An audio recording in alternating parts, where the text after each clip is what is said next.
To be honest, many chances. Ganto, parang sa akin kasi naniniwala ako sa kung si God nga kaya tayong bigyan ng napakaraming chances, bakit tayo hindi makapagbigay ng many chances? Sino ba tayo para hindi makapagbigay? Kasi yung pagkakamali ng isang tao,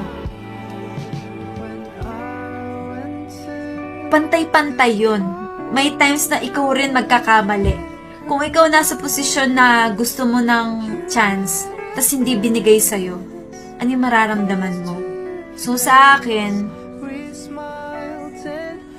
parang it's freely given.